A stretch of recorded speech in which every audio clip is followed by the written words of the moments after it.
Hello my dear students, welcome to the class of mathematics by Maninder Singh Sidhu. In this class we are about to start miscellaneous exercise of chapter 10 straight lines from class 11th mathematics. तो चलिए first question से start करते हैं. Find the value of के for which the line, ये आपको line की equation दे रखी है स्टैंडर्ड फॉर्म में. ये देखिए ये है A X plus B Y plus C, ये ए है ये बी है ये C equal to 0. Now this line is, first part में बोला पैरेलल टू एक्स एक्सिस है, सेकंड पार्ट में बोला पैरेलल टू वाई एक्सिस है और थर्ड पार्ट में बोला पासिंग थ्रू ओरिजिन है. ठीक है, तो तीनों पार्ट्स में अलग अलग कंडीशन दे रखी है. अब उनकी हेल्प से हमें के की वैल्यू फाइंड करनी है. वो कैसे होगा, आइए स्टार्ट करते हैं क्वेश्चन. सो फर्स्ट केस में बोला है कि जो लाइन है वो पैरेलल टू एक्स एक्सिस है. वी नो दैट कि एक्स एक्सिस की जो स्लोप होती है वो 0 होती है और एक्स एक्सिस के पैरेलल जितनी भी लाइंस होती हैं सभी की स्लोप 0 होती है. ठीक है, तो अगर ये लाइन एक्स एक्सिस के पैरेलल है तो इस लाइन की स्लोप 0 होगी. ठीक है, तो फर्स्ट वाले पार्ट में जो स्लोप है वो इक्वल टू 0 होगी. Why? Because this line is parallel to x axis. अब स्लोप का फॉर्मूला आप जानते हैं, माइनस ए बाई बी. जब भी लाइन की इक्वेशन दे रखी हो तो उससे अगर आपको स्लोप पता लगाना है तो माइनस ए बाई बी उसका फॉर्मूला होता है. तो माइनस ए जो है वो के माइनस 3 है बाई बी, बी जो है वो 4 माइनस के स्क्वायर है with a negative sign, negative sign के साथ ही है. अब ये इक्वल टू 0 रखेंगे, माइनस माइनस कट जाएगा, क्रॉस मल्टीप्लाई करेंगे तो के माइनस 3 इक्वल टू 0 आ जाएगा और यहां से के की वैल्यू 3 आ जाएगी. तो ये हमने फर्स्ट पार्ट के अकॉर्डिंग के की वैल्यू फाइंड कर ली. ठीक है, सेकेंड पार्ट में कंडीशन दे रखी है कि जो लाइन है वो पैरेलल टू वाई एक्सिस है. तो अगर line parallel to y axis हो तो उसकी स्लोप होती है इंफिनिटी या फिर नॉट डिफाइंड. जैसे एक्स एक्सिस की स्लोप 0 होती है वैसे वाई एक्सिस की स्लोप हमेशा नॉट डिफाइंड यानी इंफिनिटी होती है और वाई एक्सिस के पैरेलल जितनी भी लाइंस होंगी सभी की इंफिनिटी होगी. तो इस केस में स्लोप जो है वो इंफिनिटी होगी. फॉर्मूला माइनस ए बाय बी. अब बेटा इंफिनिटी को कैसे सॉल्व करेंगे? इंफिनिटी को हम 1/0 लिख सकते हैं बिकॉज समथिंग अपॉन 0 जो होता है वो इंफिनिटी के ही इक्वल होता है. तो अब मैं क्रॉस मल्टीप्लाई अगर करता हूं तो ये 0 बन जाएगा और ये उधर जाके 4 माइनस के स्क्वायर आ जाएगा. अब के स्क्वायर को आप इस साइड ले आए तो के स्क्वायर इक्वल टू 4, जिससे के की वैल्यू प्लस माइनस 2 आएगी. बिकॉज जब भी स्क्वायर अदर साइड पे जाके स्क्वायर रूट बनता है तो दो वैल्यूज आती है, एक नेगेटिव में और एक पॉजिटिव में. तो ये हमने सेकंड पार्ट में जो गिवन कंडीशन थी उसके अकॉर्डिंग इसे सॉल्व कर दिया. अब थर्ड पार्ट में बोला है कि जो लाइन है वो पास कर रही है ओरिजिन से. ओरिजिन के कोऑर्डिनेट होते हैं 0 0. Since line passes through origin, तो अगर किसी भी पॉइंट से कोई लाइन पास करती हो तो उस पॉइंट के जो कोऑर्डिनेट्स होते हैं वो हमेशा लाइन की इक्वेशन को सेटिस्फाई करते हैं. यानी कि आपको x एंड y की प्लेस में ये डालना पड़ेगा. ठीक है, तो यहां पे मैं पुट करूंगा तो ये बनेगा k minus 3 into 0 minus 4 minus k square into 0 और आगे है k square minus 5k plus 6 equal to 0. अब ये टर्म 0 हो जाएगी, ये टर्म 0 हो जाएगी, सिर्फ यही बचेगा k square minus 5k plus 6 equal to 0. अब इसके आप फैक्टर बना सकते हैं. स्प्लिटिंग द मिडल टर्म से अगर फैक्टर बनाएंगे तो इसके फैक्टर आएंगे -2 और -3. ठीक है, तो k -2 और k -3 equal to 0.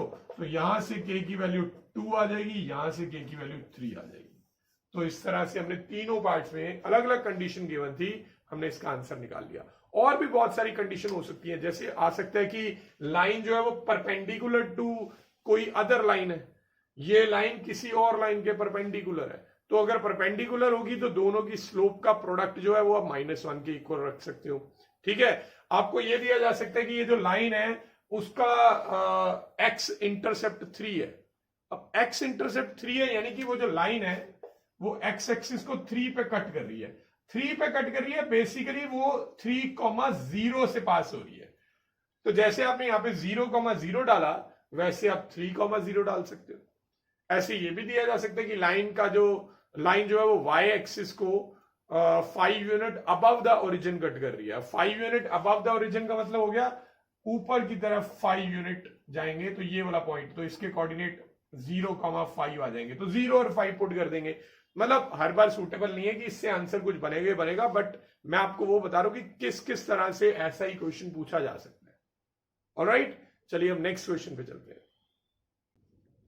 So question number 2 में आपसे बोला गया find theta and p. Theta और पी की वैल्यू निकालनी है। If the equation x cos theta plus y sin theta equal to p is the normal form of this line, तो basically आपको इस लाइन की इक्वेशन को नॉर्मल फॉर्म में कन्वर्ट करना है और फिर इससे कंपेयर कर देंगे तो थीटा और पी की वैल्यू आ जाएगी। थीटा ये वही चीज है जो जब हमने नॉर्मल फॉर्म वाले क्वेश्चन किए थे उसमें जिसे हम ओमेगा ले रहे थे, यहां पे ओमेगा की बजाय उन्होंने थीटा दे रखा है, दैट्स इट। ठीक है, बाकी सब कुछ वही है। आपको क्वेश्चन को नॉर्मल फॉर्म में कन्वर्ट करना है, जो आप ऑलरेडी 10.3 एक्सरसाइज में कर चुके हैं। तो चलिए स्टार्ट करते हैं। So √3x plus y plus 2 equal to 0, इसको हमें नॉर्मल फॉर्म में कन्वर्ट करना है। आपको स्टेप्स याद दिला दूं, सबसे पहले कांस्टेंट टर्म को अदर साइड पे लेके जाते हैं हम, और अगर कांस्टेंट टर्म नेगेटिव हो तो उसे पॉजिटिव बनाना होता है by changing the sign of the equation. क्यों पॉजिटिव बनाना होता है? क्योंकि ये टर्म बाद में जाके p यानी कि परपेंडिकुलर डिस्टेंस में कन्वर्ट होता है। तो मैं पूरी इक्वेशन के साइन चेंज कर दूंगा, ये बन गया। अब इसके बाद नेक्स्ट स्टेप होता था √a² प्लस बी स्क्वायर से डिवाइड करना होता था इक्वेशन को। तो √a² प्लस बी स्क्वायर क्या बनेगा इस केस में? इस केस में a की वैल्यू -√3 है, b की वैल्यू -1 है, ये बनेगा। तो ये 3 + 1 यानी 4 जो कि 2 आ जाएगा। तो हमें इस पूरी इक्वेशन को 2 से डिवाइड करना है। So dividing the equation by 2, तो ये बन जाएगा -√3/2x -1/2y और 2/2 करेंगे तो 1 आ जाएगा। अब हम इसको उससे कंपेयर कर लेंगे। So on comparing with x cos theta plus y sin theta equal to p, what do we get? We get cos theta की वैल्यू -√3/2 आ रही है और sin theta की वैल्यू -1/2 आ रही है और p की वैल्यू 1 आ रही है। ठीक है, तो p की वैल्यू तो पता चल गई, बट थीटा की वैल्यू अभी फाइंड करनी पड़ेगी। तो आपको याद होगा cos थीटा और sin थीटा के साइन को देख के कि वो प्लस में है कि माइनस में है, उनको देख के हम पहले क्वाड्रेंट डिसाइड करेंगे कि क्वाड्रेंट कौन सा होगा थीटा का। ठीक है, तो since both cos theta and sin theta are negative, तो दोनों नेगेटिव किस क्वाड्रेंट में होते हैं? cos थीटा और sin थीटा अगर दोनों ही नेगेटिव हो तो इसका मतलब होता है कि क्वाड्रेंट नंबर 4 है, क्वाड्रेंट नंबर 3 है, सॉरी। तो that means theta lies in third quadrant. ठीक है, तो आपने जो एक्सरसाइज 10.3 में नॉर्मल फॉर्म वाला इक्वेशन किया था ना, उसमें 3 पार्ट थे। वो तीनों पार्ट में एक केस जो था वो फर्स्ट क्वाड्रेंट वाला था, एक सेकंड क्वाड्रेंट वाला था, एक फोर्थ क्वाड्रेंट वाला था। थर्ड वाला नहीं आया, तो थर्ड ये इन्होंने मिसलेनियस में क्वेश्चन में डाला हुआ है। खैर, करने का तरीका तो वही है। स्टिल अब किसी भी एक से मैं वैल्यू निकाल लेता हूं। सो नाउ cos थीटा अगर -√3/2 है तो पहले cos के टेबल में √3/2 कब आता है? वो आता है 30 पे। अब क्योंकि ये थर्ड क्वाड्रेंट है, थर्ड क्वाड्रेंट के एंगल को हम लिखते हैं हमेशा 180 प्लस थीटा। ठीक है, तो ये बन जाएगा 210, तो थीटा की वैल्यू 210 आ गई और p की वैल्यू 1 आ गई। सो देयरफॉर थीटा 210 है और p की वैल्यू 1 है। यानी परपेंडिकुलर जो होता है, ओरिजिन से जो परपेंडिकुलर ड्रॉ हो रहा है, उसका एक्स एक्सिस की पॉजिटिव डायरेक्शन के साथ एंगल 210 है और perpendicular distance from the origin जो है वो 1 यूनिट है। ठीक है, तो इक्वेशन क्लियर हो गया। नेक्स्ट क्वेश्चन पे चलते हैं। क्वेश्चन नंबर 3 में बोला गया find the equations of lines which cut off intercepts on the axis whose sum and product are 1 and -6 respectively। फिर आपको याद होगा जब हम एक्सरसाइज 10.2 कर रहे थे तो मैंने आपको बताया था कभी भी कोई ऐसा क्वेश्चन आए जिसमें ये मेंशन किया हो डायरेक्टली या इनडायरेक्टली कि जो लाइन है वो दोनों एक्सिस को कट कर रही है या दोनों इंटरसेप्ट्स की बात हो रही हो, तो ऐसे में हम पहले ही लाइन की इक्वेशन को इंटरसेप्ट फॉर्म में लेट कर लेंगे, यानी एज्यूम कर लेंगे।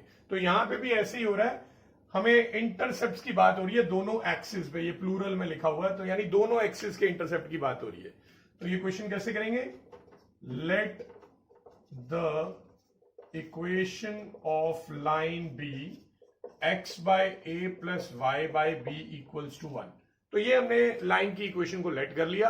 अब हमें क्वेश्चन में क्या गिवन है, हमें गिवन है कि ये जो दोनों इंटरसेप्ट है ना ए और बी, इनका सम और प्रोडक्ट 1 और -6 दे रखा है। सो नाउ हमें दे रखा है कि ए और बी का जो सम है वो 1 है, ठीक है, और ए और बी का जो प्रोडक्ट है वो -6 है, ठीक है। तो मैं एक काम करता हूं, a प्लस बी 1 है, तो यहां से b की वैल्यू निकाल लेता हूं 1 माइनस ए, और इसको पुट कर देता हूं इसके अंदर, ठीक है। ऑल्सो हमें ये गिवन है कि a इंटू बी -6 है। सो अगर मैं यहां पे फर्स्ट इक्वेशन का यूज करता हूं तो b की प्लेस पे 1 माइनस ए डाल सकता हूं इक्वल टू -6। ये बनेगा a minus A square is equal to -6। सबको एक साइड पे ले जाएंगे, A square minus A -6 equal to 0। अब इसके बाद आप जानते हैं कि इसके बाद हम फैक्टर बनाएंगे स्प्लिटिंग द मिडल टर्म से, तो इसके फैक्टर बनेंगे -3 और +2, ठीक है। तो ये आ जाएगा excuse me, a minus 3 a plus 2 equal to 0। तो यहां से a की वैल्यू 3 आ जाएगी और यहां से a की वैल्यू -2 आ जाएगी।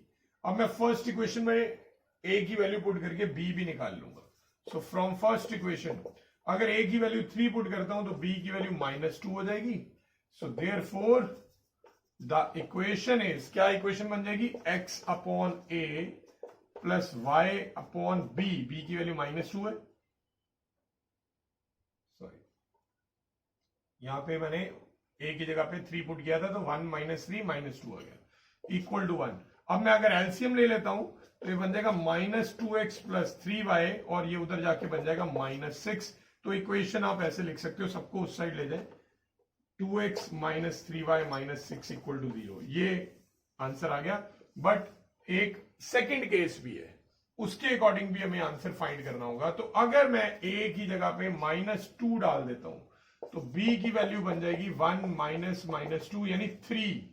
तो b की वैल्यू 3 आ जाएगी।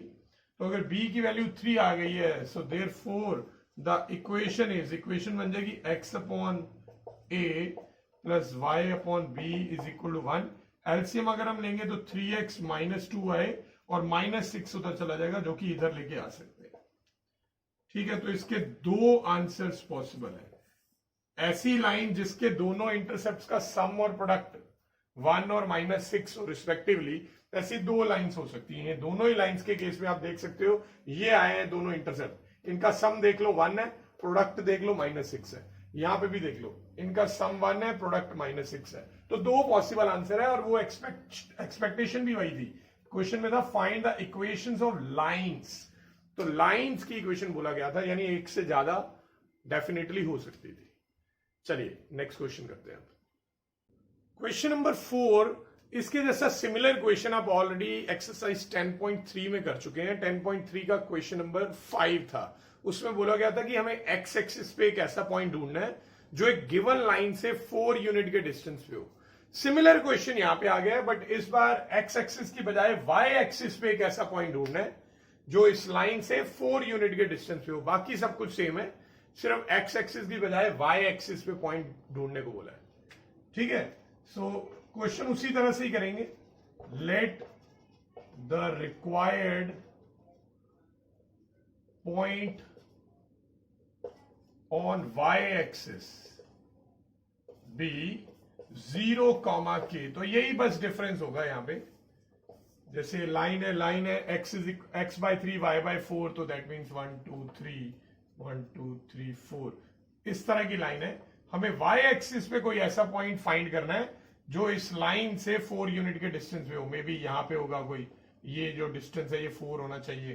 तो जो भी है पॉइंट y एक्सिस पे, उसके कोऑर्डिनेट इसी फॉर्म में होंगे, 0, k की फॉर्म में। तो अब हमें डिस्टेंस निकालना है। वी नो कि जो डिस्टेंस का फॉर्मूला होता है वो होता है ax1 plus by1 plus c upon under root a square plus b square. ठीक है, ये जो लाइन की इक्वेशन है ये अभी स्टैंडर्ड फॉर्म में नहीं है, तो इसे स्टैंडर्ड फॉर्म में कर लेंगे तो ज्यादा बेटर रहेगा। तो ये लाइन की equation x/3 plus y/4 equals to 1 है।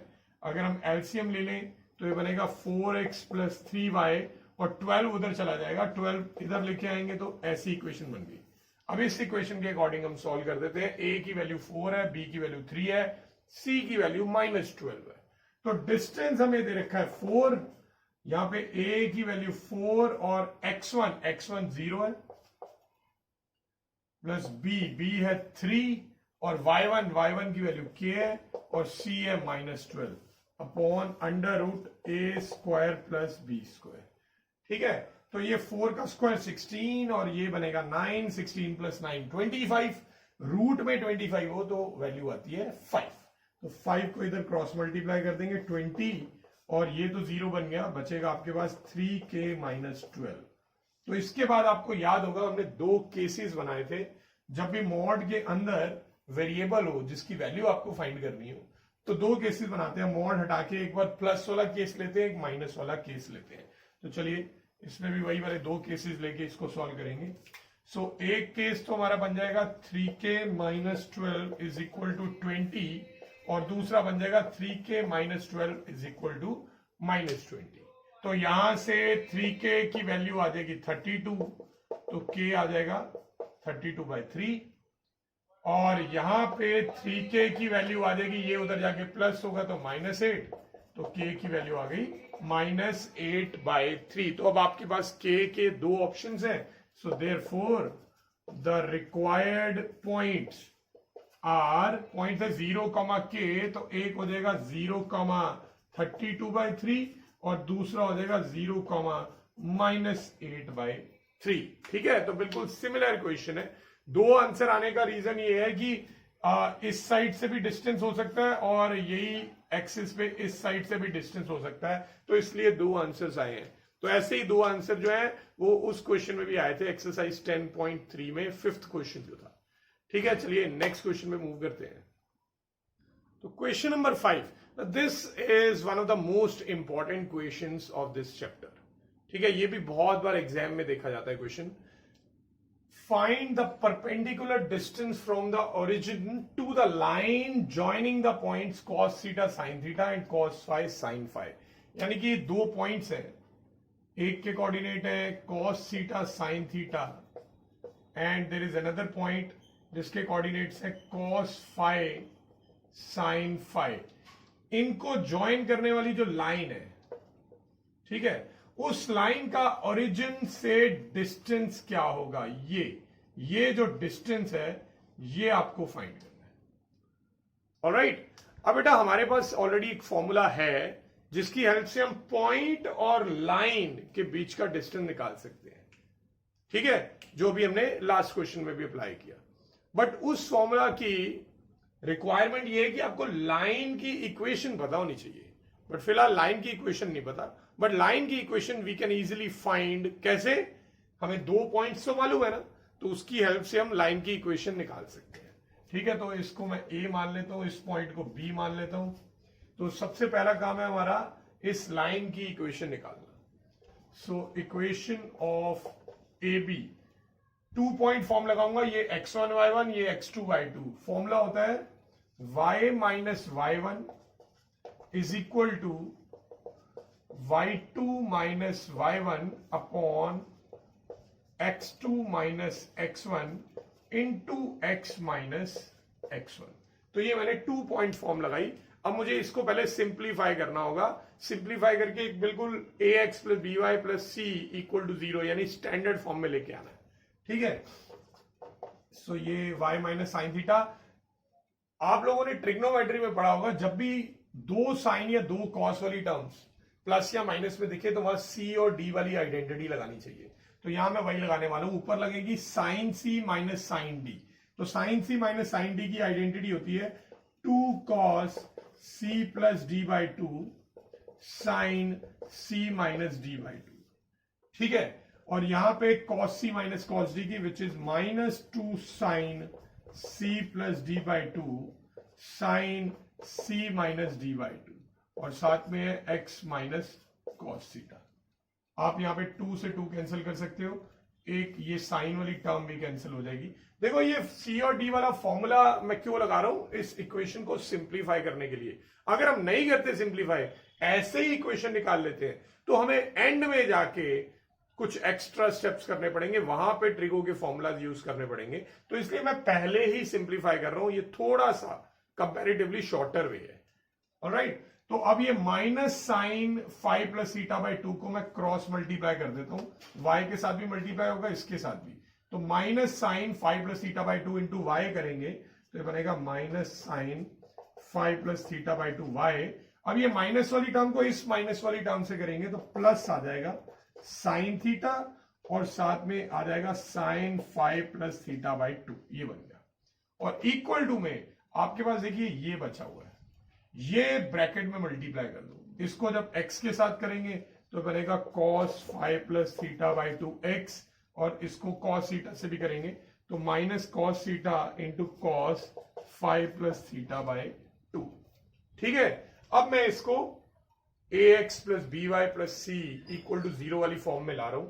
ये ऑलरेडी मेरे पास x वाली एक टर्म है और कहीं नहीं है x वाली टर्म, ये y वाली टर्म है, इसको उधर ले जाएंगे तो हमारे पास ऑलरेडी है cos 5 plus theta by 2x, फिर ये वाली टर्म उधर जाके प्लस में आएगी sine 5 plus theta by 2y, already उधर मेरे पास है minus cos theta cos 5 plus theta by 2, और ये टर्म भी उधर जाके नेगेटिव हो जाएगी sine theta sine 5 plus theta by 2 equal to 0। Alright, तो अब इसको आगे सिंप्लीफाई करना है, sorry for the bad wave, ठीक है, राइटिंग में। सो नाउ व्हाट हमारे पास आ चुका है cos 5 plus theta by 2x plus sign 5 plus theta by 2y, और ये जो दोनों टर्म्स है इनमें से अगर मैं माइनस कॉमन निकाल लूं तो आपके पास आएगा cos theta cos 5 plus theta by 2 and then plus sine theta sine 5 plus theta by 2 equal to 0। Right, अब ये तो सेम रहेगा, साथ में x, नेक्स्ट टर्म भी सेम रहेगी, और ये जो टर्म है रिमेनिंग, ये एक ट्रिगो की आइडेंटिटी फॉर्म कर रही है। कौन सी? cos a cos b plus sine a sine b।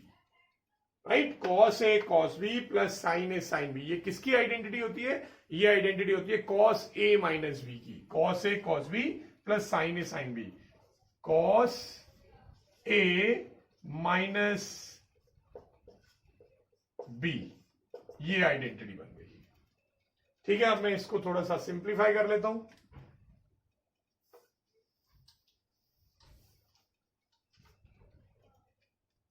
तो ये बन जाएगा cos 5 plus theta by 2x sine 5 plus theta by 2y, और यहां पे अगर मैं एलसीएम ले लूं इनका, थीटा और ये 5 प्लस थीटा बाई 2 का अगर मैं एलसीएम लेता हूं, ऑन टेकिंग एलसीएम यहां पे आ जाएगा 2 थीटा, और ये माइनस की वजह से दोनों का साइन चेंज हो जाएगा। ठीक है, सो क्या बनेगा? 2 थीटा में से थीटा अगर कैंसिल होगा तो थीटा माइनस 5 बाई 2 ये आएगा, तो कॉस का एंगल आ जाएगा theta minus 5 by 2 equal to 0। अब ये प्रॉपर स्टैंडर्ड फॉर्म में आ चुकी है ax plus B Y plus c equal to 0। तो अब मैं डिस्टेंस का फॉर्मूला लगा सकता हूं। सो नाउ b का फॉर्मूला था ax1 plus by1 plus c upon under root A square plus B square. अब यहां पे मैं सभी की वैल्यूज डालूंगा।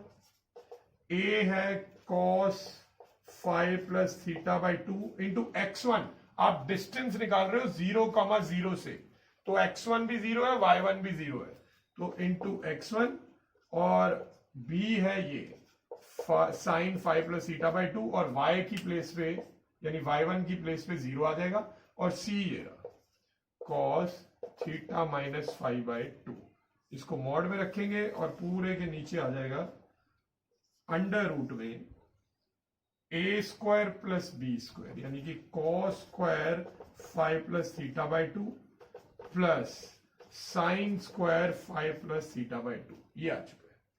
अब क्या ये और सिंप्लीफाई हो सकता है?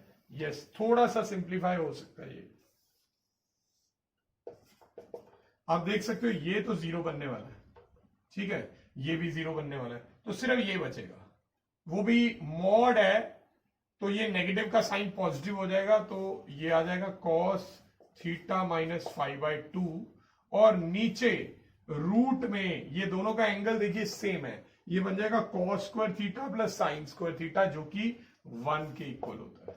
तो यही इसका आंसर आएगा। मॉड नहीं हटा सकते हैं क्योंकि हमें ये नहीं मालूम है थीटा और फाई की वैल्यूज क्या है, कहीं ये नेगेटिव ना हो जाए, because we are finding distance, तो इसलिए ऐसे ही छोड़ेंगे। आप चाहो तो इसे थीटा माइनस फाई लिख सकते हो, उससे कोई फर्क नहीं पड़ेगा, क्योंकि मॉड के अंदर टर्म्स आगे पीछे हो जाए, माइनस वाली ए माइनस बी हो चाहे बी माइनस ए हो, वो सेम ही बनता है अगर मॉड के अंदर हो। तो इसका आंसर थीटा माइनस 5/2 आए या 5 माइनस थीटा बाई 2, एक ही बात है, उससे कोई फर्क नहीं पड़ेगा। ठीक है, तो ये इसका फाइनल आंसर आ गया, मॉड में ही रखना पड़ेगा। आई होप ये क्वेश्चन आपको अच्छे से समझ आया होगा। ये क्वेश्चन जो है 5 मार्कर में पूछा जा सकता है, 5 मार्कर, या अर्लियर जो पूछा जाता था 6 मार्क्स में पूछा जाता था। चलिए अब नेक्स्ट क्वेश्चन पे मूव करते हैं। तो क्वेश्चन नंबर 6 में बोला गया फाइंड करिए एक ऐसी लाइन की इक्वेशन जो कि वाई एक्सिस के पैरेलल भी हो और साथ ही साथ इन दो लाइंस के पॉइंट ऑफ इंटरसेक्शन से पास हो रही हो। फॉर एग्जाम्पल थोड़ा फिगर से इलस्ट्रेट करने की कोशिश करता हूं। ये एक्स एंड वाई एक्सिस है, ये दो लाइंस कुछ इस तरह से, ठीक है। एक लाइन की इक्वेशन है x minus 7y plus 5 equal to 0, दूसरे लाइन की इक्वेशन है 3x plus y equal to 0। तो आपको ऐसी लाइन की इक्वेशन फाइंड करने को बोला गया है जो इन दोनों लाइंस के इंटरसेक्शन से, यानी कि यहां से पास हो रही हो और साथ ही साथ वाई एक्सिस के पैरेलल भी हो। तो कुछ इस टाइप की लाइन, ठीक है। तो ये जिसे मैंने डॉटेड बनाया है, कुछ इस टाइप की लाइन फाइंड करनी है। तो ये जो डॉटेड लाइन है, इसके बारे में आप क्या जानते हैं? एक तो ये जानते हैं कि ये डॉटेड लाइन वाई एक्सिस के पैरेलल है, तो कोई भी लाइन जब वाई एक्सिस के पैरेलल होती है तो उसकी स्लोप हम जानते हैं, वो होती है इन्फिनिटी, यानी नॉट डिफाइंड। और दूसरा हम ये भी जानते हैं कि ये लाइन इन दोनों के पॉइंट ऑफ इंटरसेक्शन से पास हो रही है। तो सबसे पहले एक काम करेंगे, ये पॉइंट्स के कोऑर्डिनेट, ये पॉइंट के कोऑर्डिनेट्स फाइंड करेंगे, जिससे कि हमें ये लाइन पे आने वाला एक पॉइंट पता चल जाएगा और स्लोप तो हमें पता ही है, ठीक है। तो दोनों लाइंस की इक्वेशन को, जो गिवन लाइंस है, उनको सॉल्व करना पड़ेगा।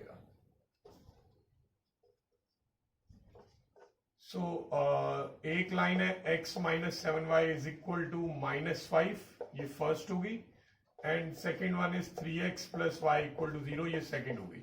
इन दोनों को मैं सॉल्व करता हूं, सॉल्विंग 1 एंड 2, ठीक है। तो ये जैसे ये मैंने फर्स्ट लाइन मानी है, ये सेकेंड लाइन मानी है, और ये वाली को मैं थर्ड लाइन मान लेता हूं। तो थर्ड वाली लाइन की हमें इक्वेशन फाइंड करनी है।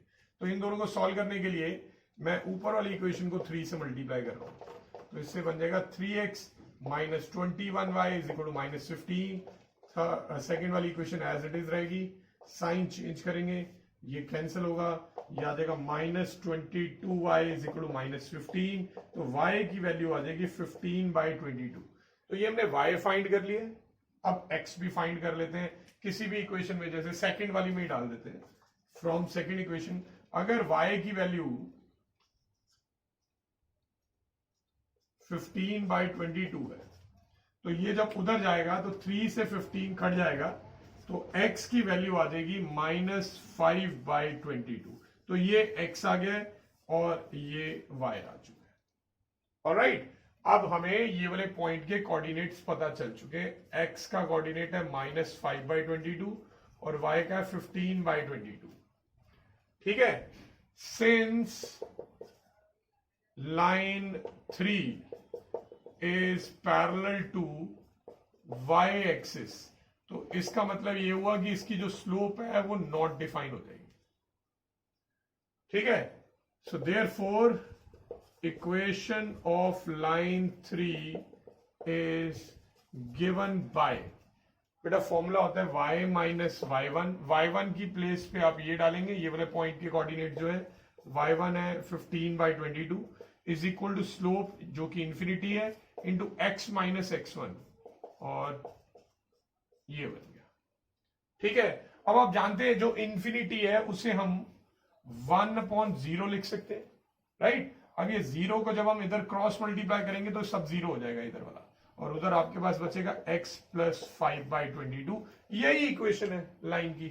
सो देयरफॉर अगर आप चाहें तो एलसीएम लेके भी लिख सकते हैं, ऐसे भी छोड़ सकते हैं। अगर एलसीएम लेके लिखेंगे तो 22x प्लस 5 और डिनोमिनेटर जो है उधर क्रॉस मल्टीप्लाई हो जाएगा, तो ये आंसर है। अब वैसे भी जानते ही हो वाई एक्सिस के पैरेलल जितनी भी लाइंस होती है वो x is equal to something form में होती है, उसमें y नहीं होता, तो ये इसका आंसर है। चलिए नेक्स्ट क्वेश्चन पे चलते हैं। क्वेश्चन नंबर 7 में फाइंड करने को बोला है एक ऐसी लाइन की इक्वेशन जो इस लाइन के परपेंडिकुलर है at that point where this line meets y axis. तो पहले तो हमें यह पता लगाना पड़ेगा ये जो लाइन है ये y एक्सिस को कहां पे मीट करती है, तो उसके लिए इस लाइन को प्लॉट करना पड़ेगा जो कि काफी आसान है अगर हमें इंटरसेप्ट फॉर्म मालूम है तो। 1 2 3 4 ये x एक्सिस को तो 4 पे कट कर रही है, y एक्सिस को 6 पे। 1 2 3 4 5 6, यानी ये line is something like this, ऐसी लाइन है। ठीक है, ये है x/4 plus y/6 equal to 1। अब ये लाइन y एक्सिस को किस पॉइंट पे मीट कर रही है? ये y एक्सिस को 0,6 पे मीट कर रही है। अब क्वेश्चन क्या था? क्वेश्चन था एक ऐसी लाइन की इक्वेशन निकालनी है जो इस लाइन के परपेंडिकुलर हो।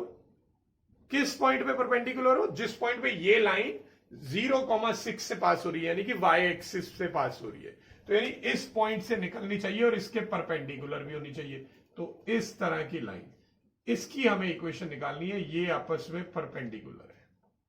ऑलराइट, तो ये मैं अगर लाइन 1 मान लेता हूं, ये लाइन 2 मान लेता हूं, तो मुझे लाइन 2 की इक्वेशन फाइंड करनी है। तो चलिए लाइन 2 की इक्वेशन फाइंड करनी है, तो क्या क्या पता है लाइन 2 के बारे में? एक तो ये पता है कि ये लाइन 2 जो है एक पॉइंट 0,6 से पास हो रही है, तो पॉइंट तो पता चल गया। दूसरा ये भी मालूम है कि लाइन 2 और लाइन 1 आपस में परपेंडिकुलर है। अगर परपेंडिकुलर है तो इन दोनों की स्लोप का प्रोडक्ट -1 होगा।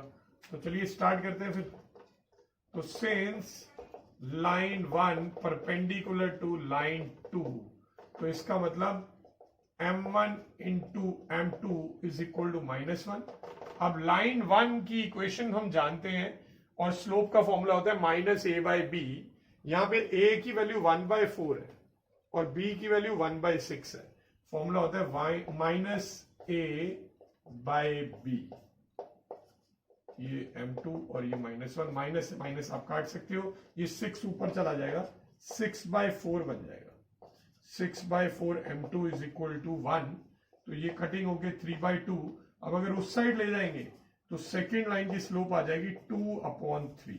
नाउ अब हम सेकेंड लाइन पे एक पॉइंट भी जानते हैं 0,6 और स्लोप भी जानते हैं। So therefore equation of line 2 is y minus y1 is equal to slope की वैल्यू है 2/3 into x minus x1, x1 0 है।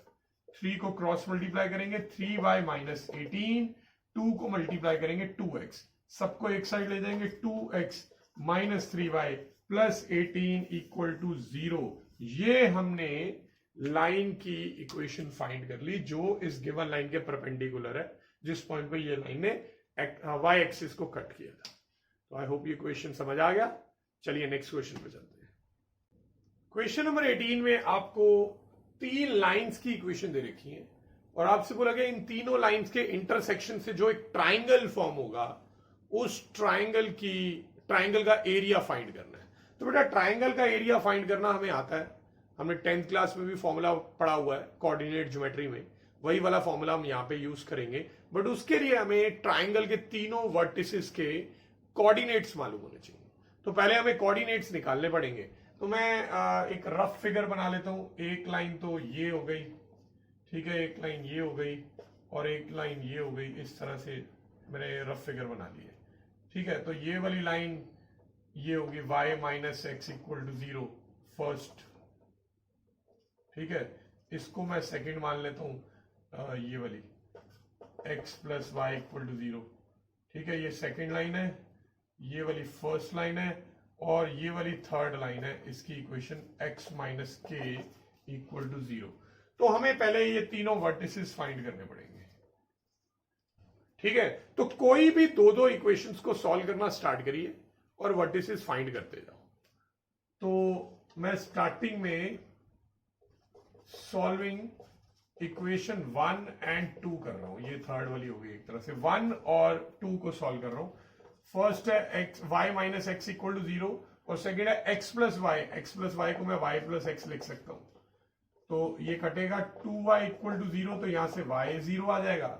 अगर y 0 आ गया तो फ्रॉम फर्स्ट इक्वेशन अगर मैं y को 0 डालूंगा तो x भी 0 आ जाएगा। तो इसका मतलब ये हुआ कि फर्स्ट और सेकेंड लाइन, ये फर्स्ट लाइन है, ये सेकेंड लाइन है, ये जिस पॉइंट पे मीट कर रहे हैं इसके कोऑर्डिनेट है 0,0।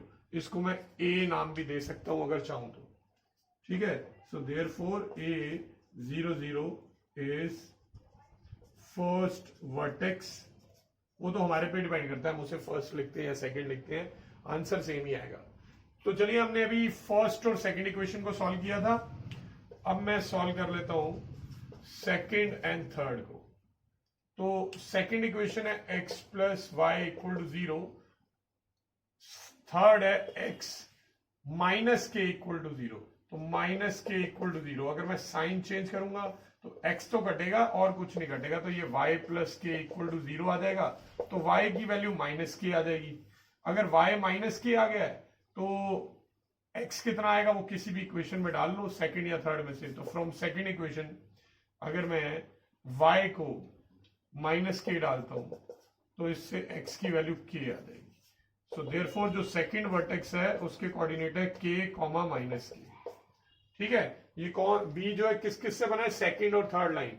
ये सेकंड लाइन है, ये थर्ड लाइन है, तो ये हो गया B.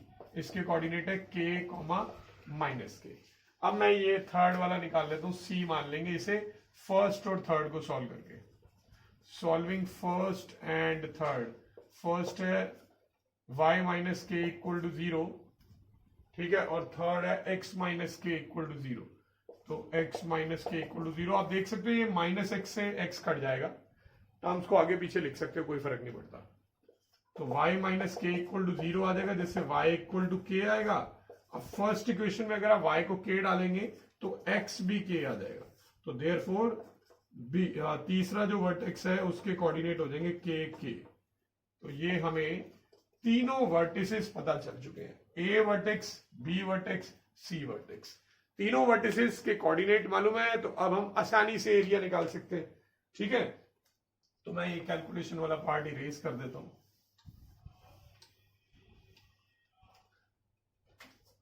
So now area of triangle का फॉर्मूला होता था half mod x1 into y2 minus y3 plus x2 into y3 minus y1 plus x3 into y1 minus y2। ठीक है, तो ये फॉर्मूला होता था, इसमें मैं सारी वैल्यूज पुट कर रहा हूं।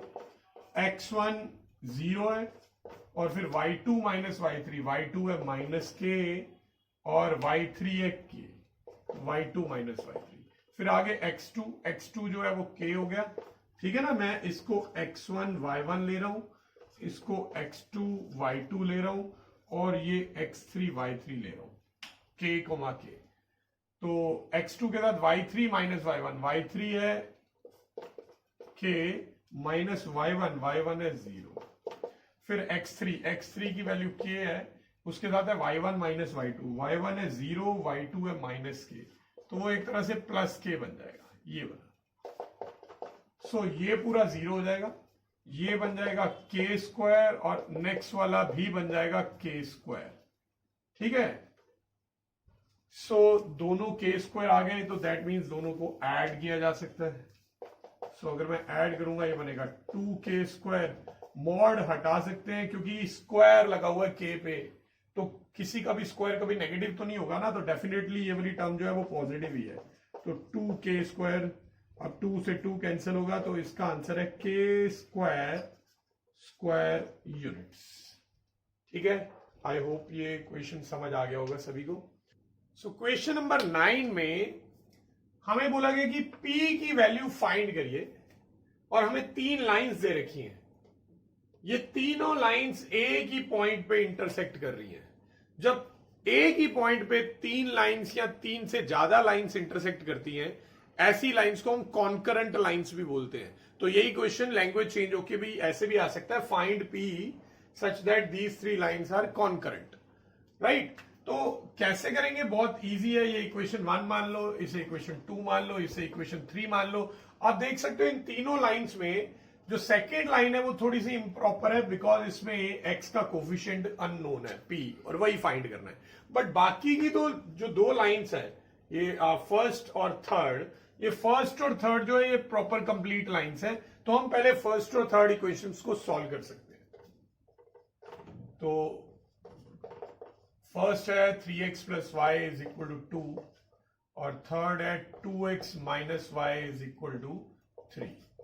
तो इन दोनों को सॉल्विंग कर लेते हैं, इनकी सॉल्विंग 1 एंड 3। तो y से y कट जाएगा, 5x इज इक्वल टू 5 आ जाएगा, तो x की वैल्यू 1 आ जाएगी। तो x की वैल्यू 1 आ गई, तो फ्रॉम फर्स्ट इक्वेशन, फर्स्ट में अगर मैं x को 1 पुट करता हूं तो y की वैल्यू -1 आ जाएगी। तो ये x की वैल्यू 1 आ गई और y की वैल्यू -1 आ गई। दैट मीन्स ये जो 3 लाइंस हैं उसमें वो कहां पे इंटरसेक्ट हो रही है, 1, -1 पे। अब यहीं से ही तीसरी लाइन भी निकल रही है। तो दैट मीन्स ये जो 1, -1 जो हमने कोऑर्डिनेट निकाले हैं, 1, -1 is point of intersection of all 3 lines. तो ये तीनों लाइंस का पॉइंट ऑफ इंटरसेक्शन हुआ ना, क्योंकि तीनों लाइन सेम ही पॉइंट पे इंटरसेक्ट कर रही है। ठीक है, तो अब ये जो 1, -1 जो पॉइंट आया है, इसके कोऑर्डिनेट सेकंड वाली इक्वेशन को भी सेटिस्फाई करेंगे। ठीक है, since equation 2 also passes through 1, -1, तो इसमें मैं x की प्लेस पे 1 एंड y की प्लेस पे -1 पुट कर रहा हूं। तो इससे आ जाएगा P -5 इक्वल टू 0, तो P की वैल्यू 5 आ जाएगी। तो ये इसका आंसर है। आई होप ये क्वेश्चन समझ आ गया होगा, बहुत इजी क्वेश्चन था। चलिए नेक्स्ट क्वेश्चन करते हैं। सो क्वेश्चन नंबर 10 जो है, it is somewhat similar to question number 9। हमें दे रखा है कि ये 3 लाइंस हैं, ये तीनों लाइंस कॉन्करेंट हैं, यानी कि तीनों की तीनों लाइंस एक ही पॉइंट से पास हो रही है। ठीक है, और हमें इस बार ये प्रूव करके दिखाना है। तो इसमें प्रूव दैट वाला ये क्वेश्चन है, ये शो करके दिखाना होगा हमें। तो बेटा कंसेप्ट तो वही रहेगा, जब भी 3 लाइंस कॉन्करेंट होगी, इसका मतलब जो पहली 2 लाइंस का पॉइंट ऑफ इंटरसेक्शन होगा, उसी के ऊपर से थर्ड लाइन भी पास होगी, राइट। तो मैं इनमें से कोई भी 2 इक्वेशंस को सॉल्व करके x एंड y निकाल लूंगा और फिर वो x एंड y की वैल्यू को थर्ड वाली इक्वेशन में पुट कर दूंगा। तो इसे इक्वेशन 1 मान लेते हैं, इसे इक्वेशन 2 मान लेते हैं, इसे इक्वेशन 3 मान लेते हैं। तो मैं सबसे पहले सॉल्विंग कर रहा हूं 1 और 2 की। देखिए बेटा, दोनों को कैसे सॉल्व करना है, दोनों y के इक्वल है ना, तो इसलिए इन्हें आप कंपेयर कर सकते हो। तो यहां से y की वैल्यू थी m1x प्लस c1 और वहां से y की वैल्यू है m2x प्लस c2। तो ये दोनों को मैंने कंपेयर करके इक्वल में रख दिया, क्योंकि दोनों y के इक्वल है। ठीक है, अब मैं यहां से x निकालना चाहता हूं, तो x वाली टर्म एक साइड में ले आएंगे, m1x माइनस m2x, और c1 उधर ले जाएंगे, c2 माइनस c1। यहां से आप x कॉमन निकाल सकते हो। अगर आप x कॉमन निकालते हो तो m1 माइनस m2 बचेगा, यानी ये। तो ये डिवाइड में ले जाइए, तो x की वैल्यू आ गई c2 minus c1 upon m1 minus m2। तो ये इस तरह से हमने x निकाल लिया, x कोऑर्डिनेट निकल गया। अब इसे किसी भी एक इक्वेशन, फर्स्ट सेकंड में से किसी भी एक इक्वेशन में डालेंगे और y भी निकाल लेंगे। So from first equation y is equal to m1x plus c1 है ना, तो x की प्लेस पे ये डाल देंगे प्लस c1। अब इसको थोड़ा सा सिंप्लीफाई करना होगा, तो सिंप्लीफाई करेंगे तो y की जो वैल्यू है क्या आएगी, ये मल्टीप्लाई अगर मैं करता हूं तो m1 c2 minus m1 c1, और ये एलसीएम ले लेंगे तो आ जाएगा प्लस m1c1 माइनस m2c1 और अपॉन में m1 माइनस m2, तो m1c1 कट जाएगा तो y की वैल्यू आ गई m1c2 minus m2c1 upon m1 minus m2। तो ये हमने x की वैल्यू निकाल ली है, ये हमने y की वैल्यू निकाल ली है। सो नाउ अब हमें मालूम है ये जो एक्स वाई की वैल्यूज हैं ये थर्ड वाली लाइन को भी सेटिस्फाई करेंगे। So now the coordinates are c2 minus c1 upon m1 minus m2 comma m1 c2 minus m2 c1 upon m1 minus m2 also satisfies equation of line 3। तो अब मैं क्या करूंगा, ये कोऑर्डिनेट्स को लाइन 3 की इक्वेशन में डाल दूंगा जिससे कि ये प्रूव हो जाना चाहिए। तो चलिए ठीक है, लास्ट क्वेश्चन में भी हमने ऐसे ही किया था, दो इक्वेशन को सॉल्व करके जो एक्स वाई की वैल्यूज आई थी उसे थर्ड इक्वेशन में डाल दिया था। यहां पे भी हमने वही किया, फर्स्ट और सेकंड को सॉल्व किया, ये आई है एक्स और वाई की वैल्यूज, अब इनको उठा के लाइन 3 की इक्वेशन में डाल रहा हूं। लाइन 3 की इक्वेशन में वाई और एक्स की जगह ये डाल देंगे, तो ये क्या बन जाएगा, इसके आगे कर रहा हूं मैं, y is equal to m3x plus c3 था ना, तो y की प्लेस पे ये डाल देंगे, ये बनेगा m1c2 minus m2c1 upon m1 minus m2 is equal to m3 के साथ x है और x की वैल्यू है c2 minus c1 upon m1 minus m2 plus में c3 है। ठीक है, अब इसी को सिंप्लीफाई करके ये प्रूव करेंगे जो क्वेश्चन की रिक्वायरमेंट है। मैं एक्स्ट्रा का सारा इरेज कर देता हूं, एक्स्ट्रा सारा पार्ट, आपको कंफ्यूजन ना हो समझने में, इसलिए ना इसको सिंप्लीफाई करने के लिए पहले यहां पे एलसीएम लेना पड़ेगा। ये वाली साइड अभी एज इट इज रहेगी, m1c2 minus m2c1 upon m1 minus m2, ये मल्टीप्लाई करेंगे तो बनेगा m3c2 माइनस m3c1, फिर जब एलसीएम लेंगे तो ये दोनों c3 से मल्टीप्लाई होंगे, बनेगा m1c3 माइनस m2c3। ठीक है, और पूरे के नीचे क्या है, पूरे के नीचे m1 माइनस m2 जो कि कट जाएगा। ठीक है, अब आपने क्या करना है, ये जो प्रूव करना है इसको देखते हुए टर्म्स को अरेंज करिए। पहले तो सारी टर्म्स एक साइड पे लेके आनी है क्योंकि इक्वल टू 0 चाहिए। तो सबसे पहले ये जो ब्रैकेट है इसमें क्या है, ये अगर मैं मल्टीप्लाई करूं तो ये बनेगा m1c2 और ये बनेगा m1c3। तो बेसिकली m1 वाली दोनों टर्म्स इकट्ठे रखेंगे, m1 वाली एक टर्म तो ये रही और एक ये रही। ठीक है, तो इसको मैं इधर लेके आता हूं, मेरे पास क्या है, m1c2 ऑलरेडी है इसी साइड और m1c3 को इधर लाए तो माइनस में आ जाएगा m1c3। ठीक है, ये वाली दो टर्म्स हो गई। अब यहां पे m2 वाली टर्म्स कौन कौन सी है, m2c3 m2c1। देखो m2c1 ऑलरेडी यहीं पे है, एक तो ये और दूसरा m2c3 ये रहा, ये माइनस में है, इधर आके प्लस में हो जाएगा m2c3 और ऑलरेडी मेरे पास है माइनस m2c1 और लास्ट में m3 वाली दोनों टर्म्स इस साइड आएंगे, इधर m3 वाली कोई टर्म नहीं है, ये दोनों है। ठीक है, ये और ये, पहले ये वाली टर्म नेगेटिव है तो इधर आके पॉजिटिव हो जाएगी, प्लस m3c1 और ये वाली जो पॉजिटिव टर्म है इधर आके नेगेटिव हो जाएगी, m3c2 इक्वल टू 0, उधर कुछ नहीं बचा। अब बहुत सिंपल है, आपने पहली दो टर्म्स में से कॉमन निकाल लेना है m1 को, अंदर बचेगा c2 माइनस c3, अगली दो में से कॉमन निकाल लेना है m2 को, अंदर आएगा c3 माइनस c1 और नेक्स्ट टू में से कॉमन निकाल लेना है m3 को, तो अंदर आएगा c1 minus c2 equal to 0 और यही हमें प्रूव करके दिखाना था। ठीक है, आई होप ये क्वेश्चन समझ आ गया होगा, देखने में काफी डिफिकल्ट है बट इसका प्रोसेस बिल्कुल सिंपल है। कोई भी दो इक्वेशन उठाओ, उन्हें सॉल्व करके एक्स वाई निकालो और उससे तीसरी बची हुई इक्वेशन में पुट कर दो। आप चाहे सेकेंड और थर्ड को सॉल्व कर लो, जो एक्स वाई की वैल्यूज आएंगी उन्हें फर्स्ट में डाल देना, तो उससे भी प्रूव हो जाएगा। तो किसी भी तरह से कर सकते हो आप। चलिए अब हम नेक्स्ट क्वेश्चन में मूव करते हैं।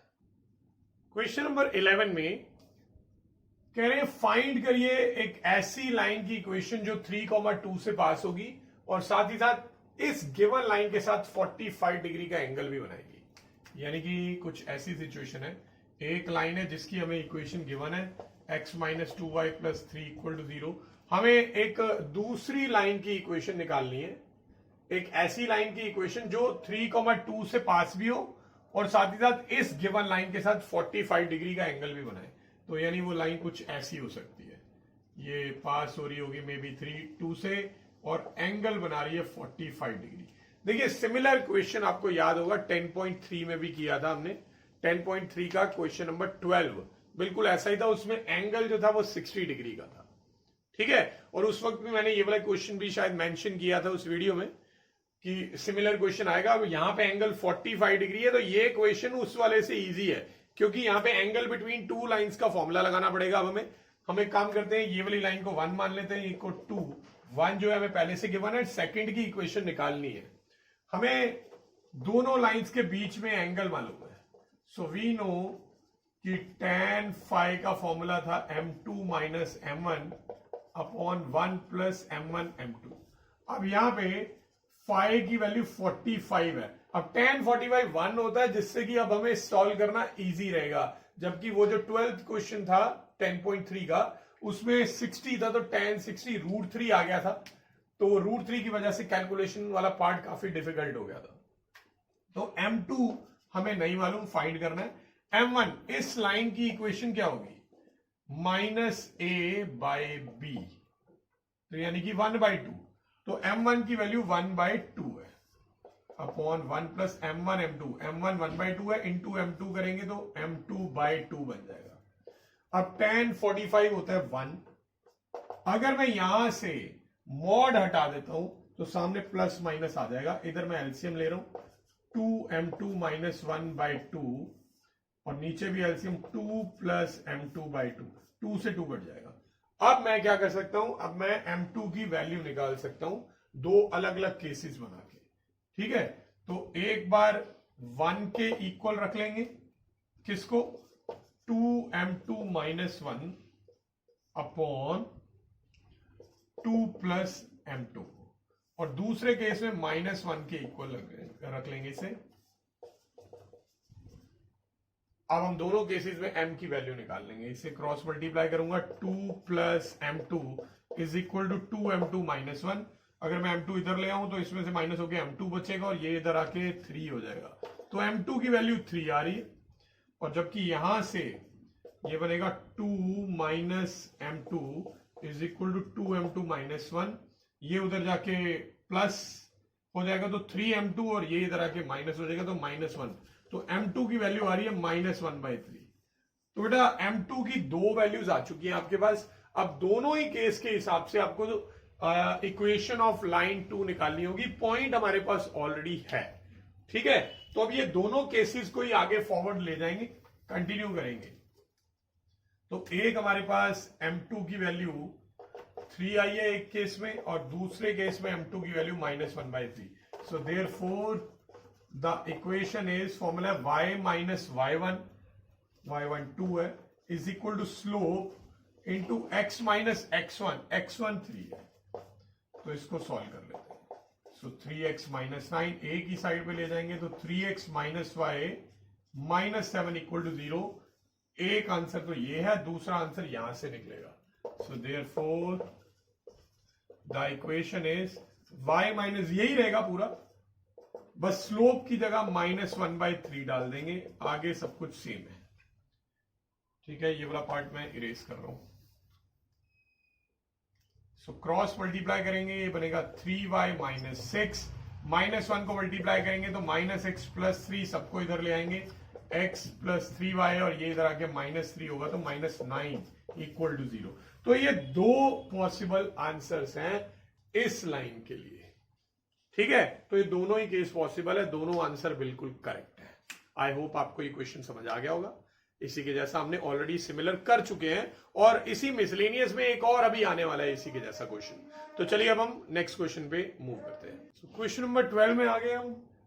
इसमें हमसे पूछा find the equation of the line passing through point of intersection of these two lines, यानी इन दोनों के पॉइंट ऑफ इंटरसेक्शन से लाइन पास हो रही है, that has equal intercepts on the axis.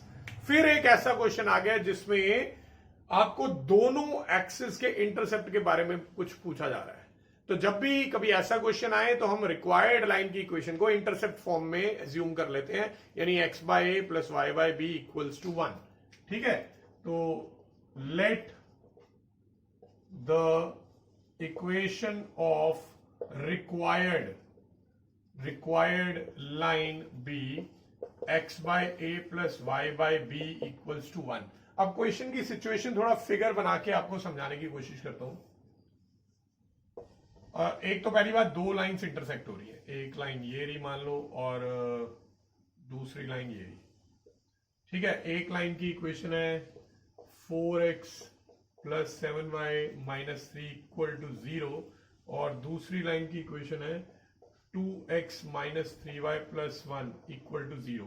हमें तीसरी एक ऐसी लाइन की इक्वेशन निकालनी है जो इन दोनों के पॉइंट ऑफ इंटरसेक्शन से पास हो रही हो और साथ ही साथ दोनों एक्सिस में इक्वल इंटरसेप्ट बना रही हो, यानी कि ये a और ये जो b है ये दोनों इक्वल दे रखे हैं इस क्वेश्चन में। तो हमें क्या करना होगा, इसके जैसा सिमिलर क्वेश्चन हमने किया हुआ है, क्वेश्चन नंबर 12 भी था, वो भी एक्सरसाइज 10.2 में, बट उसमें ना ये जो पॉइंट है उसमें दो लाइंस इंटरसेक्ट नहीं हो रही थी, उसमें डायरेक्ट ये वाला पॉइंट दे रखा था और हमें सिर्फ ये a इक्वल टू बी के अकॉर्डिंग उसे सॉल्व करना था। बट अभी हमें ये वाला पॉइंट नहीं दे रखा, तो पहले ये वाले पॉइंट के कोऑर्डिनेट्स निकाल लेते हैं, दोनों इक्वेशंस को सॉल्व कर लेते हैं। तो गिवन लाइंस क्या है, एक है 4x plus 7y minus 3 equal to 0 या फिर इक्वल टू 3 कर देता हूं, और दूसरी है 2x minus 3y equal to minus 1। ये लाइन 1 होगी, ये लाइन 2। सॉल्व करने के लिए इसको 2 से मल्टीप्लाई कर देता हूं। So what I am doing, I am solving 1 and 2। First as it is रहेगी, सेकेंड को 2 से मल्टीप्लाई किया है तो ये आ गया। अब साइन चेंज करने पड़ेंगे, ये कैंसिल होगा, यहां पे आ जाएगा 13y इज इक्वल टू 5, तो y की वैल्यू आ गई 5/13। तो अब अगर आपने y की वैल्यू निकाल ली है तो x की वैल्यू भी निकल जाएगी। सो फ्रॉम फर्स्ट इक्वेशन अगर मैं y की जगह पे 5/13 डालता हूं, इक्वल टू में 3 है, ठीक है, तो 4x is equal to 3, 7 5 35 upon 13 आ जाएगा। अगर मैं एलसीएम लूंगा तो 13 3 39 में से 35 जाएंगे तो 4/13, 4 से 4 कट जाएगा, तो x की वैल्यू 1/13 है। सो देयरफॉर जो पॉइंट ऑफ इंटरसेक्शन है वो है 1/13, 5/13।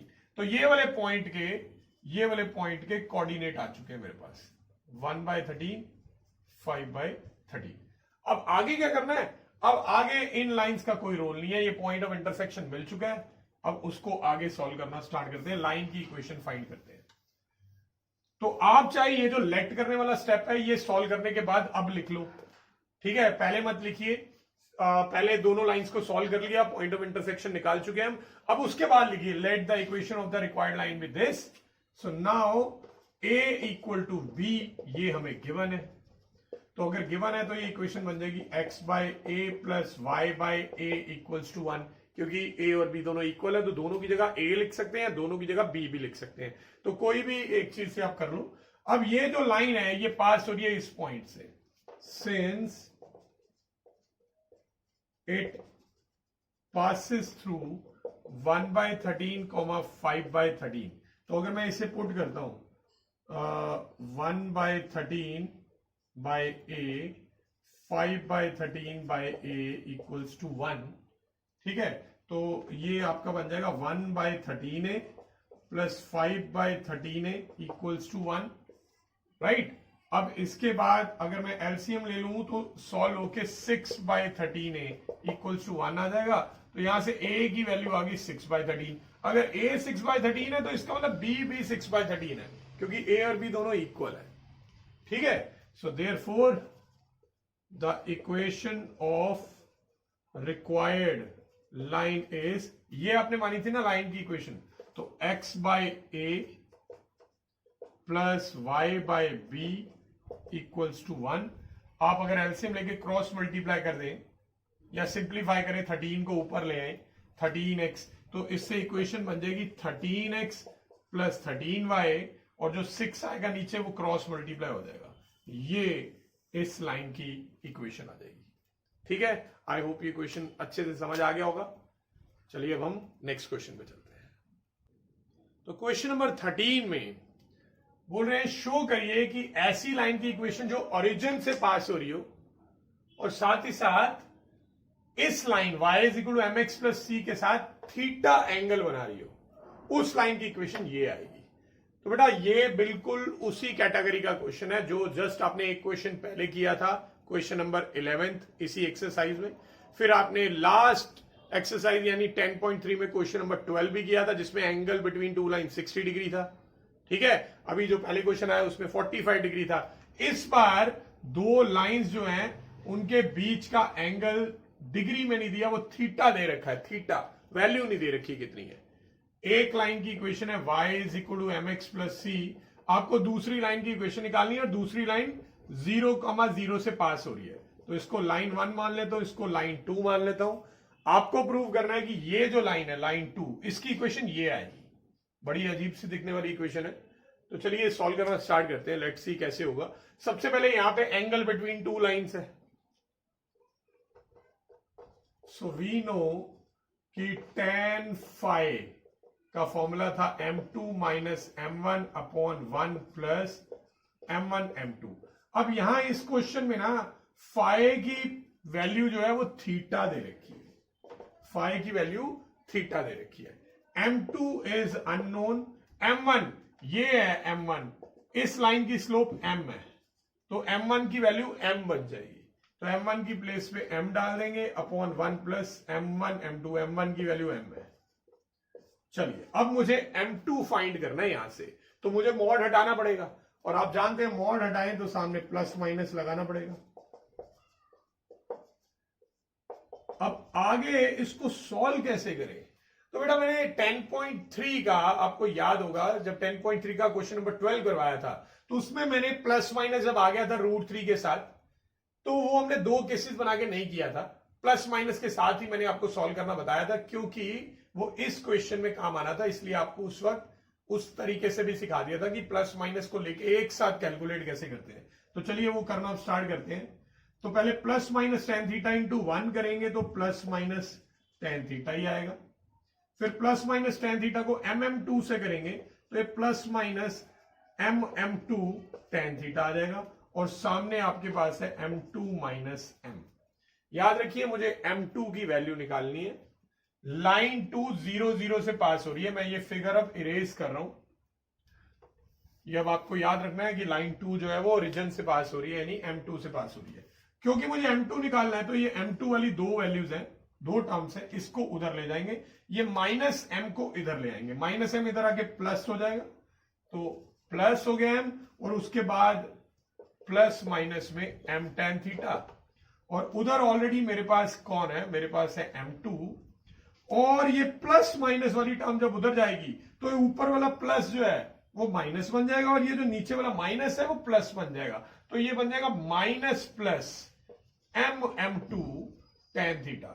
ठीक है, तो जो प्लस माइनस वाली टर्म थी वो उधर जाके माइनस प्लस हो गई। इसको एज इट इज रहने देंगे, यहां से m2 कॉमन निकाल लेंगे, अंदर 1 बचेगा और इधर minus plus m tan theta. तो m2 की वैल्यू निकालने के लिए अब इसको डिवाइड में ले जाओ, तो m2 की वैल्यू आ जाएगी m plus minus tan theta upon 1 minus plus m tan theta.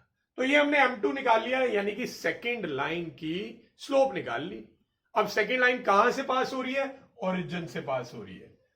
ठीक है ना, तो मैं इक्वेशन निकाल लूंगा। Therefore equation of line 2 is, formula ये है y minus y1 is equal to m into x minus x1। देखो y1 की जगह पे तो 0 आ जाएगा, ठीक है, m की जगह पे ये पूरा आ जाएगा m plus minus tan theta upon 1 minus plus m tan theta, और आगे x1 की जगह पे भी 0 आ जाएगा। ऑलराइट, तो अब आप क्या करो, यहां पे सिर्फ y बचा है, यहां पे सिर्फ x बचा है, इस x को उठा के y के नीचे ले आओ, y बाई एक्स, और सामने आपके पास बच जाएगा m plus minus tan theta upon 1 minus plus m tan theta, और यही हमें प्रूव करके दिखाना था. So hence it is proved. तो आई होप आपको ये क्वेश्चन भी समझ आ गया होगा. देखने में काफी डिफिकल्ट लग रहा है बट करने में इतना डिफिकल्ट है नहीं है, क्योंकि इस टाइप के ऑलरेडी 2 क्वेश्चंस आप कर चुके हैं. ठीक है, तो इस क्लास को, इस वीडियो को मैं यहीं पे स्टॉप करूंगा. बाकी के रिमेनिंग क्वेश्चन हम नेक्स्ट वीडियो में कंप्लीट करेंगे. तब तक keep practising and thanks for watching.